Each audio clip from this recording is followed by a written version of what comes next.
काका देवीदास तुळशीराम मस्के, गाव कोणतं तुमचं? जोगेश्वरवाडी, तालुका कर्जत, जिल्हा अहमदनगर, अहमदनगर. आयलानगर. बरं, काय त्रास होता तुम्हाला? मला गुडघ्यात त्रास होत होता. गुडघ्याचा त्रास? गुडघ्यात त्रास होत होता. बाकीकडे गेलो पण मला बाकीकडे काय फरक पडला नाही. किती वर्ष झाले तुम्हाला गुडघ्यांचा त्रास होता? आता एक मला 12 महिने झाला त्रास झाला नाही. बरं, 12 महिन्यापासून गुडघ्यांचा त्रास होता. झाला लई.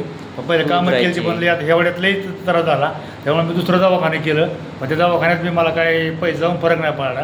तुमच्या गुडघ्यांना सूज राहायचे ना? सूज होते पैसे, सूज राहायचे, गुडघ्याला असं मुडपत नव्हता, उठताना बसताना त्रास व्हायचा तुम्हाला, जेव्हा येत नव्हतं मांडी मांडी घालता येत नव्हती, पाहुण्यारावळ्याकडे जात नव्हतो, काय नव्हतं विषय, काय नाही. काय पाहुण्यारावळ्याकडे जाऊन पायापासून जेवतं कसं बसायचं. पाहुण्यारावळ्यात जायचं म्हणलं का हा, बसायच्या अडचणी.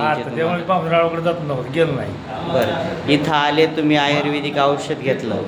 तर आता किती त्रास कमी जाणवतो तुम्हाला? मला जवळजवळ 70-80% फरक जाणवला. म्हणजे एका चक्करमध्ये? एका चक्कर 90%च आहे, पण 70-80% हे नाही.